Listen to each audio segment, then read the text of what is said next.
Assalamualaikum warahmatullahi wabarakatuh. Saya Revita Sari dari kelas 11 TPI 1. Di sini saya akan menjelaskan tentang managing file. Nah, di sini itu ada struktur directory dari Linux. Yang paling atas ini adalah root yang dilambangkan dengan garis miring atau bisa disebut dengan slash. Nah, nanti di bawah si slash ini itu ada beberapa directory yang ada di Linux ini. Berbeda dengan Windows yang dia itu punya local disk C dan D itu benar-benar sendiri atau berbeda tempat direktorinya.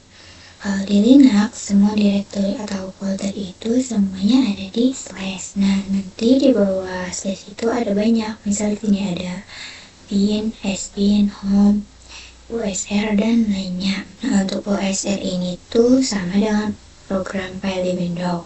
Program ini berfungsi untuk menaruh aplikasi-aplikasi. Di Linux juga sama, yaitu berfungsi untuk menaruh aplikasi-aplikasi. Kemudian di sini ada etc/etc itu tempat membuat konfigurasi di server atau menyimpan konfigurasi. Kemudian ada /home, terus yang itu adalah tempat penyimpanan user, atau kalau user itu dibuat biasanya otomatis sini. Misal ada user, seed, dan techno. Nah, di sini saya sudah masuk ke Debian-nya. Kita bisa ke file yang ini atau bisa cari di type to search. Kita pilih yang icon login ini.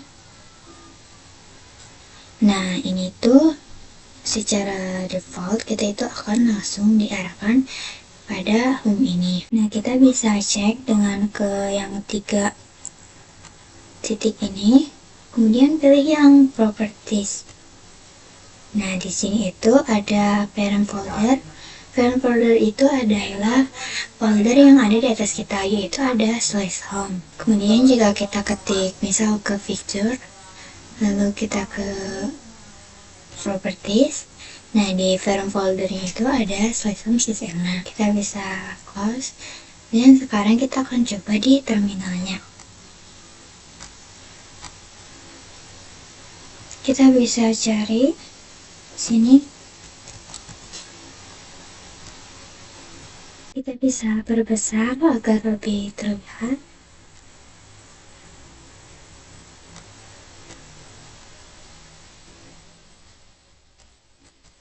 Seperti ini. Nah, kalau kita ls, nah itu ada ya dokumen yang tadi, itu ada desktop, dokumen, download, dan lain-lain. Nah, kemudian di sini tadi juga ada yang root. Kalau kita pengen masuk ke root, kita bisa ketikkan sudo, kemudian masukkan passwordnya. Nah, di sini kita sudah masuk ke root. Nah, kalau misal kita ketikkan cd root, itu kita akan masuk ke dalam home rootnya dari root ini. Jadi intinya /root yang ada di bawah root itu adalah home dari rootnya itu sendiri. Namun slash itu adalah induk atau akar dari root. Dan sekarang kita akan lanjut dengan membahas navigasi path. Navigasi path itu menggunakan 3 perintah, yaitu ada cd, pwd, dan ls. cd itu perintah untuk masuk ke dalam directory. pwd itu untuk melihat posisi kita saat ini ada di mana. Kemudian ls itu untuk melihat isi dari directory yang kita tempati saat ini. Nah, kalau di terminal, kalau kita ingin masuk ke boot, itu kita bisa menggunakan perintah cd kemudian kita enter. Nah, untuk membuktikannya kita bisa pwd. Nah, di sini itu sudah berada di root ya teman-teman. Nah, kemudian itu ada perintah ls seperti yang saya bilang tadi. ls itu adalah untuk melihat isi directory. Nah, kalau kita ketikkan ls, kita bisa melihat directory kita saat ini.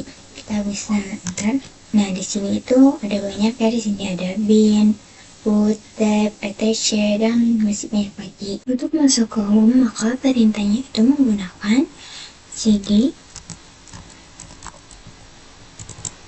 kemudian enter. Nah, kalau kita pwd itu kita sudah berada di home. Nah, user ini berada di dalam home dan di atas home itu adalah slash. Nah, kemudian ada absolute dan relative path. Absolute path itu jadi nama direktorinya itu dimulai dari root atau slashnya ini.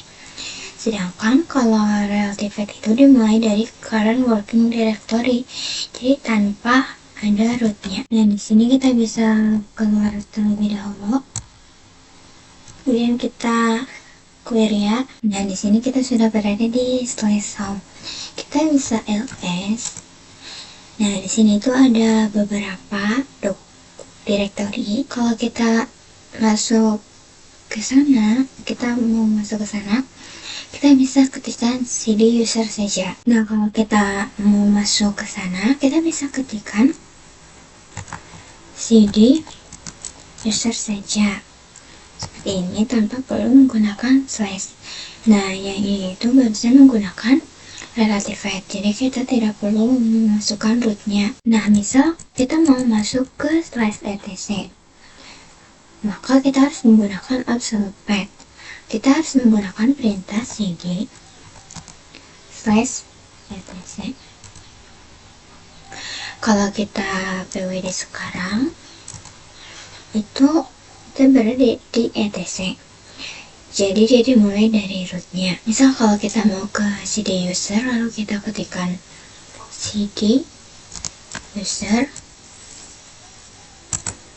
Nah, di sini itu ada keterangan no such file or directory, karena ketika kita menuliskan cd user, terminal akan mencoba masuk ke directory user yang ada di slash etc ini. Jadi kalau mau masuk ke dalam user itu harus menggunakan absolute path dengan mengetikkan cd slash home slash user. Kita bisa ketikkan cd slash home slash user. Nah, kemudian di Linux juga memiliki special karakter. Special karakter yang akan kita pelajari itu tentang simbol gelombang. Kalau kita cd kemudian gelombang, ini kita spasi dulu dan enter. Nah, ini tuh maka secara otomatis masuk ke dalam root atau ke dalam home rootnya, yaitu slash root. Kalau kita pwd, nah kita itu berada di slash root ya teman-teman. Sekarang kita akan coba beralih ke user atau user biasa. Kita bisa ketikkan show, kemudian kemudian kalau kita cd gelombang,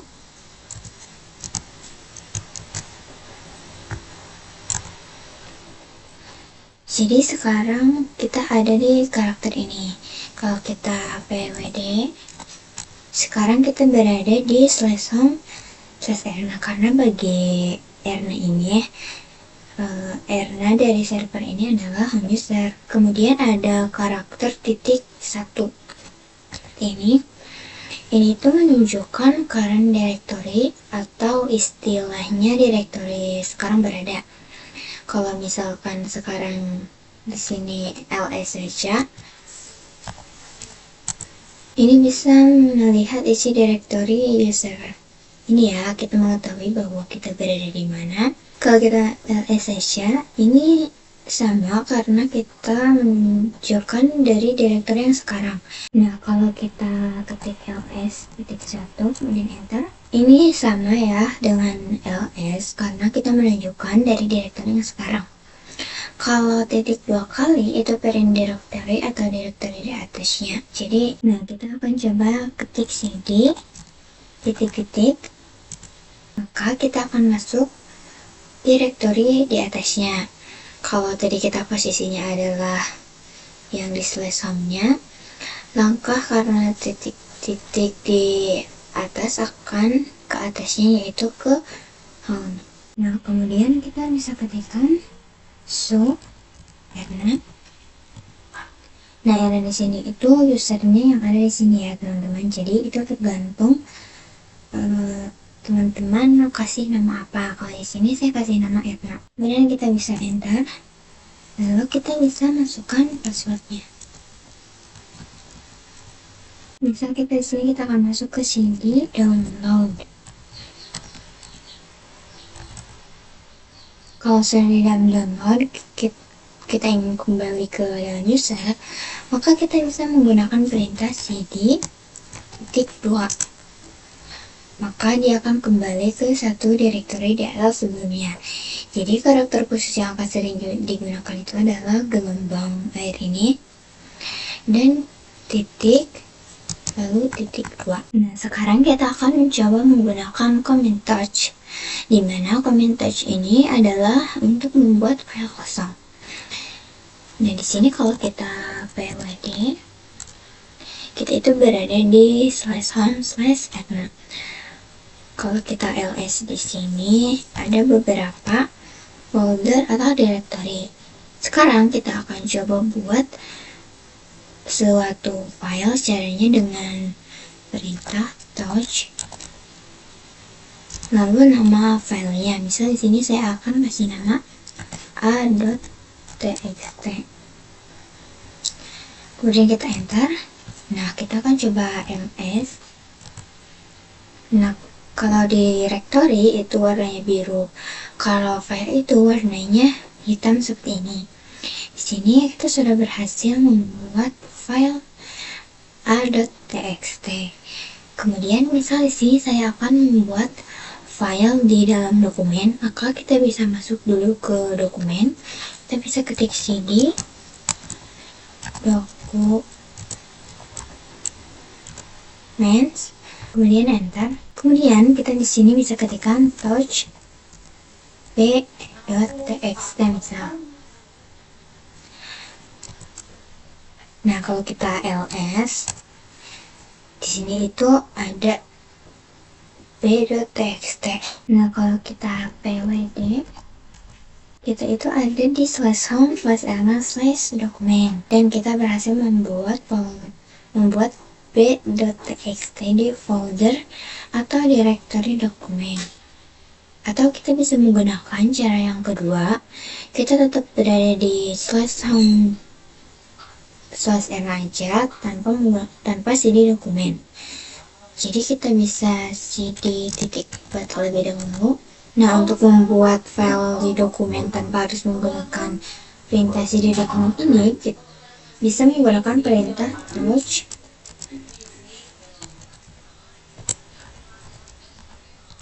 dokumen. Misalnya sini saya akan kasih c.txt. Jadi artinya di sini kita membuat sebuah file di mana file yang dibuat adalah c.txt yang ada di dalam file dokumen. Kita bisa enter. Sekarang kita ketikkan ls dokumen. Nah, di sini sudah ada p.txt dan c.txt. Jadi perintah ls ini artinya untuk melihat apa yang di dalam isi direktori. Namun jika ditambahkan perintah direktori yang lain, maka dia akan memperlihatkan isi dari dokumen tersebut. Kemudian kita akan belajar tentang perintah ls. ls adalah perintah untuk melihat isi dari suatu direktori. Ketika menggunakan ls kemudian enter, maka itu akan langsung melihat isi direktori dari current directory atau direktori terakhir. Bisa juga mendefinisikan direktori tujuan, yang artinya kita ingin melihat isi dari direktori tertentu. Di sini kita akan menggunakan relative path, bisa ls, kemudian kita ketikkan dokumen, yang artinya kita ingin melihat isi dari direktori dokumen. Enter. Nah, di sini tuh udah ada ya. Tapi kita juga bisa menggunakan absolute value, yaitu isi dari yang home. Maka kita bisa menggunakan perintah ls Ini tuh supaya bisa melihat isi dari suatu directory. Nah, sekarang kita akan mencoba menggunakan perintah ls secara detail. Jadi, ada beberapa opsi yang bisa kita gunakan untuk bergandengan dengan ls ini. Nah, yang pertama, kita akan menggunakan ls, kemudian min l.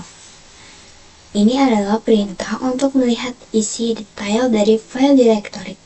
Kalau kita lihat di sini, nah ini ada banyak, tapi kalau kita hanya ls saja, itu hanya nama-nama dokumennya saja. Tetapi kalau ls min l ini itu ada banyak dengan detail. Misalnya ini ada jam pembuatannya itu kapan. Nah di sini ada yang baru saya buat, yaitu a.txt. Nah kemudian di pinggir sini juga, kalau di sini, kalau yang D ini itu tuh menandakan kalau dia itu directory. Sedangkan kalau min seperti ini itu menandakan kalau itu adalah file. Lalu kemudian kita juga ada perintah ls min a. Perintah salah sini ls min a. Nah itu artinya melihat isi file, baik isi file atau directory, termasuk dari yang di hidden. Jadi di Linux itu ada juga yang namanya hide file. Sama seperti di Windows, ada fasilitas untuk menghilangkan file atau directory. Namun, Linux setiap directory atau file yang dihilangkan itu biasanya diawali dengan dot atau titik. Seperti ini. Ini ada .face, .local, .ssh, dan masih banyak lagi. Pokoknya untuk yang berawalan dengan titik itu berarti hidden directory. Tapi kalau kita ls biasa nih, nah itu tidak akan kelihatan, jadi harus ls min a. Nah selanjutnya kedua directory tadi kita akan gabung menjadi ls min l. Nah kalau kita perhatikan, jadi file yang di hidden pun diperlihatkan isi atau status dari yang di hidden tersebut. Kemudian ada perintah lain, yaitu ada ls min r. R-nya itu R besar, itu artinya recursive. Jadi kalau kita enter comment ini, kita akan melihat isi current directory kita secara detail. Dari // user itu ada apa saja. Kemudian di si ls min r ini juga akan melihat isi dari direktorinya lagi. Misal di sini ada dokumen. Nah di dokumen ini tuh ada b.txt dan c.txt. Jadi selain melihat current directory-nya aja, dia juga akan masuk ke setiap direktorinya. Untuk pengujiannya, kita akan membuat file di desktop, contohnya yaitu .txt. Misal kita ketikkan touch, kemudian desktop d.txt, enter ya.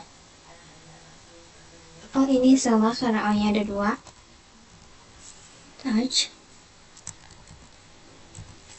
desktop d.txt. Nah ini tuh artinya itu kita membuat file di desktop dengan nama file itu d.txt. Kita enter. Nah kita bisa ls min r lagi. Nah di sini di desktop itu yang sebelumnya itu kosong seperti ini, itu menjadi ada ya teman-teman, yaitu d.txt. Nah, kalau tadi itu kita membuat file, maka sekarang kita akan belajar membuat directory. Perintah untuk membuatnya itu yaitu ada dir, atau juga bisa menggunakan mkdir. Itu adalah perintah untuk membuat suatu directory.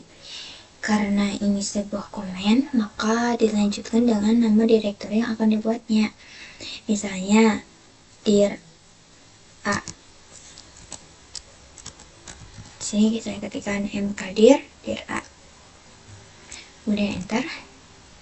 Lalu kalau kita ls, maka kita sudah membuat directory yang bernama dir a.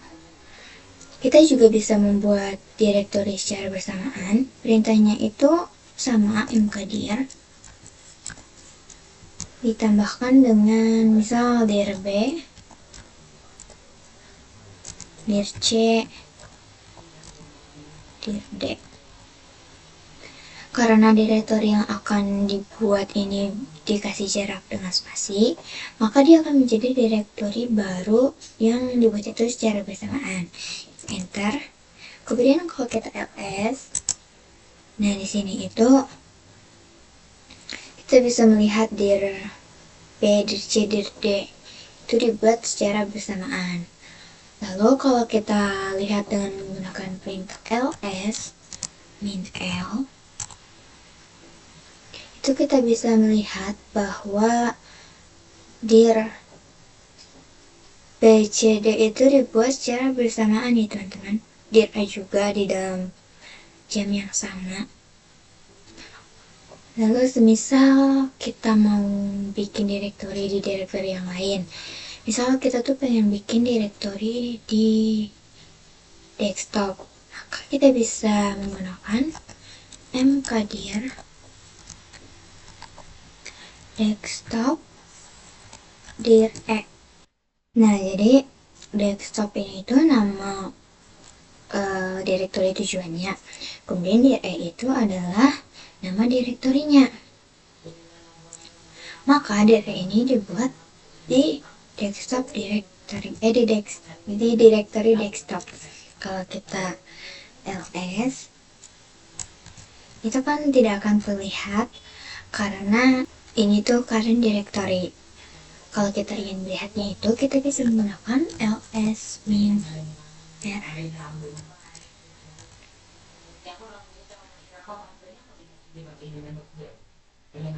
Nah, di sini di desktop ini sudah ada dir e.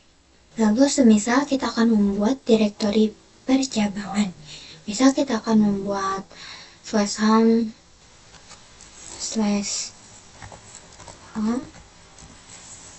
/user /dir f. Kita di sini tambahkan dulu mkdir ya teman-teman. Dir f, kemudian dir f, kemudian dir h. Jadi kalau di sini kita akan membuat directory bercabangan seperti ini. Jadi itu tuh artinya tuh dir h itu tuh dibuat di dalam, oh ini dir g, kemudian ini dir h. Nah, jadi artinya itu dir h ini tuh akan dibuat di directory dir g, dan directory dir g itu akan dibuat di directory dir f. Kalau kita enter, nah di sini itu akan keluar cannot create directory. Maksudnya kalau kita ingin membuat sebuah directory dir h, maka kita harus mempunyai directory dir g. Dan kalau kita ingin membuat directory dir g, kita harus mempunyai directory dir f terlebih dahulu. Nah, untuk membuatnya itu menggunakan perintah mkdir dir f. Enter. Nah, jika sudah ada, kita tambahkan lagi mkdir dir f /dir g. Jadi dir g ini itu dibuat di dalam directory dir f. Lalu kita tuliskan lagi mkdir dir f /dir g /dir h. baru kita enter. Maka baru terbuat direktori dirh, karena dirh dibuat di dir G dan dir G itu dibuat di dir F. Jadi kalau kita menggunakan perintah yang sebelumnya itu tidak bisa, karena perintah mengatakan file atau direktorinya itu tidak terbaca. Tapi tadi kita membuat di dir F supaya terlihat tidak terlalu panjang, maka kita tulis ls kemudian direktorinya itu adalah dir F. Di sini itu di dir F itu ada dir G, kemudian di dir G itu ada dir H, dan di dir H itu masih kosong. Namun ada alternatif lain jika kita ingin membuat direktori percabangan yang lebih mudah, yaitu dengan menggunakan min p. Misal kasusnya sama, kita akan membuat direktori percabangan 3, anggap saja dir I, dir E, dir I, dir J, dir K. Kita akan membuat dengan perintah mkdir, kemudian min p, dir I, dir J, dir K. Nah, jadi setelah min p ini itu adalah nama direktori yang akan kita buat. Jadi kita bisa langsung enter. Nah, jadi kalau sebelumnya itu tuh dir J itu tidak akan bisa dibuat jika dir I-nya belum ada, dan dir K tidak akan bisa dibuat jika dir J-nya belum ada. Dengan perintah min p ini, maka direktori yang akan kita buat itu langsung dibuatkan semuanya. Jadi kalau kita lihat di sini, kita ls. Nah, di sini sudah ada ya dir I. Kalau kita lihat dir I dengan perintah ls min r min dir I. Nah, maka di dalam itu sudah ada dibuatkan dir J dan dir K. Nah, kemudian kita akan belajar tentang copy. Copy itu kalau di terminal itu menggunakan perintah cp source destination. Jadi di Linux itu cp untuk perintah komen pengkopian. Lalu source ini itu nama file yang akan dikopi. Kemudian destination itu adalah tujuan pengkopiannya itu akan kemana. Jadi kalau kita bisa lihat dulu dokumen yang sempat kita buat, itu ada di dokumen, kita bisa menggunakan perintah ls. Ini itu ada b.txt dan c.txt. Nah, sekarang b.txt ini kita akan copy ke dalam user. Nah, user itu di dalam /user. Misal kita akan mengkopikan file lebih dari satu, maka kita akan menggunakan cv, misal cv b.txt c.txt. Nah, kita mau memindahkannya itu ke mana? Misal kita akan pindahkan ke dalam directory, maka tulisan destination-nya itu adalah dir. Nah, selanjutnya kita akan menggunakan perintah mv. Jadi mv itu adalah perintah untuk melakukan rename atau merubah nama. Itu lalu berfungsi untuk melakukan pemindahan data atau file. Kita akan langsung praktekkan. mv itu perintah yang pada dasarnya bersama dengan cp, yaitu perintah yang dimana sebuah komen diawali dengan nama file lalu diakhiri dengan destination-nya. Kita ketik ls, ini sudah. Misal kita akan melakukan rename. Kita akan melakukan rename dari file a.txt menjadi yang lain. Kita bisa menggunakan perintah mv a.txt. Kemudian di sini itu ada nama yang barunya, misal new.txt, enter. Jadi perintah ini bisa merubah nama yang tadinya a.txt itu menjadi new.txt. Kita bisa ls. Nah, di sini yang tadinya itu a.txt berubah menjadi new.txt. Begitupun pada directory, konsepnya sama, hanya saja nanti fungsi yang kedua akan melakukan pemindahan.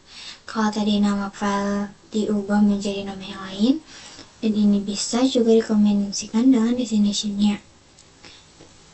Kita bikin terlebih dahulu directory kosongnya dengan perintah mkdir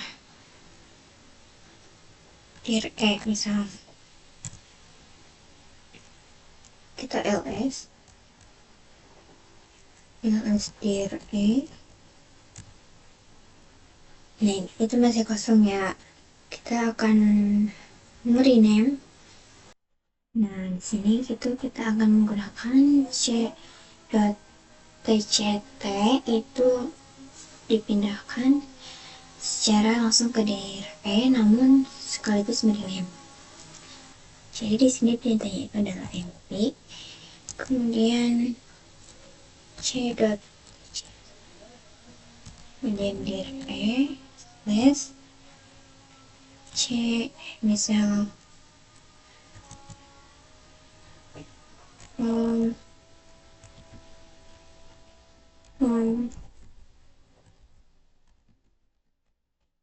user.txt, enter. Maka sekarang itu C itu sudah hilang dari current directory. Dia bakal berpindah ke dir e. Kalau kita cek di ls dir e, maka sekarang dir e mengandung isi dari file yang sebelumnya. Ini bukan copy, lebih kepada memindahkan. Dimana kasusnya jika pemindahan lebih dari 2. Nah, untuk rename itu biasanya dilakukan satu-satu karena ada source dan destination. Jadi tidak bisa source-nya banyak, karena kalau source-nya banyak dia akan mengganda pendataan nomornya. Maka dalam kasus ini saya akan mencoba melakukan perubahan data yang dimana data tersebut namanya sama. Nah, misalnya di sini ada dir a, kita bisa ls dir a. Dan di dalamnya itu ada txt. Kalau seandainya saya membuat sebuah file namanya adalah touch.dir,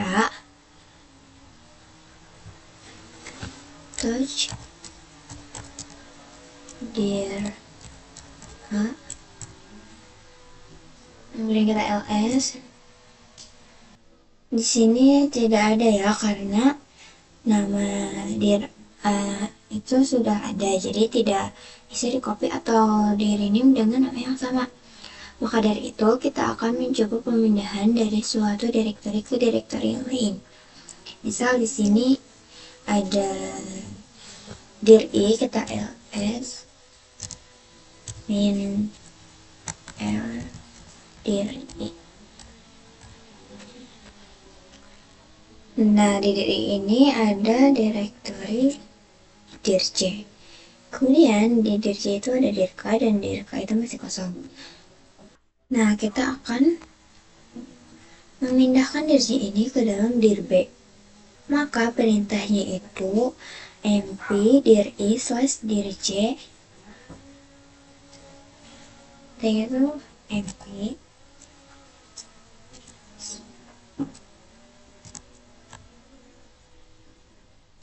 dir i slash dir c, ya benar, dir c, kemudian dir b.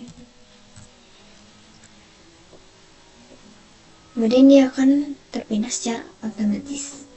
Kita akan cek dengan ls min r dir. Nah, maka di sini itu sudah tidak ada ya, karena sudah dipindahkan ke dalam DP. Kalau kita cek ls min r dir b, nah di dir b itu ada dir j, dan dir c itu ada dir k. Kemudian di dir k itu masih kosong. Nah, dan yang terakhir kita akan menggunakan perintah rm. Rm itu adalah perintah untuk melakukan remove atau delete. Sini kalau kita ls, nah kita lihat di sini itu ada file a new txt dan btxt. Kemudian sisanya adalah directory. Perintah rm itu adalah perintah untuk penghapusan file. Maka di sini kalau kita mau menghapus file b, maka kita bisa tuliskan rm b.txt tls. Nah, b itu sudah hilang, dan jika kita memiliki beberapa file, kita touch b.txt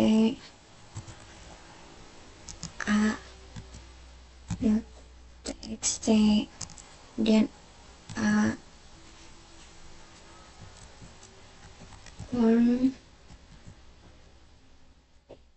dir b txt ls.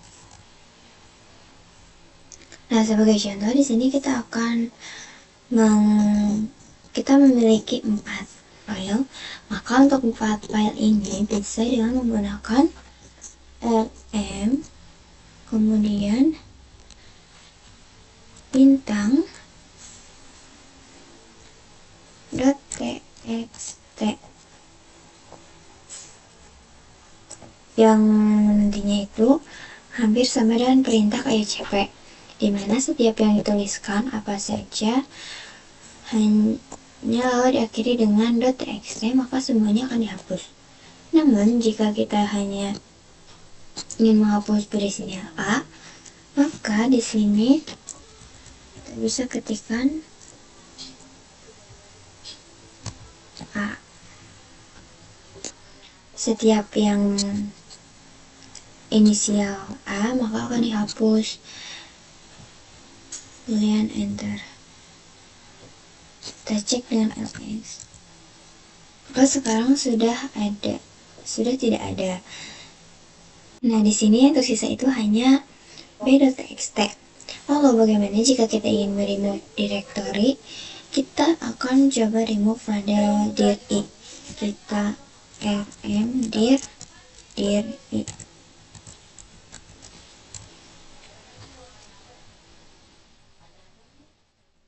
Jadi kalau kita rm itu untuk menghapus file, sedangkan untuk menghapus directory itu rm dir kemudian enter. Kita bisa ls, maka dir i sekarang sudah tidak ada, tapi dir i ini bisa dihapus karena dia tidak memiliki subdirectory atau file. Misal kita akan menghapus, lalu di sini kita akan menghapus dir f yang mempunyai dir e, maka dia memiliki subdirectory lain. Jika kita berikan perintah rm dir f, nah itu tidak akan bisa. Kalau tadi kita menggunakan rm dir di dir i, bisa karena dir i tidak memiliki subdirectory. Perintah rm dir hanya menghapus directory yang kosong. Lalu bagaimana caranya kita menghapus directory yang di dalamnya directory lagi? Maka perintahnya itu adalah rm kemudian min rf, lalu direktorinya itu dirf, enter. Nah, baru dia bisa menghapus. Kita ls, Di dir E, di dir E itu di dalamnya memiliki directory ya. Jika memiliki file maka kita harus menggunakan rm -rf dir E. Enter. Nah, jadi rmdir itu perintah untuk menghapus directory yang kosong. Sedangkan kalau rm itu menghapus filenya saja. Sekian penjelasan dari saya. Mohon maaf bila ada kesalahan. Wassalamualaikum warahmatullahi wabarakatuh.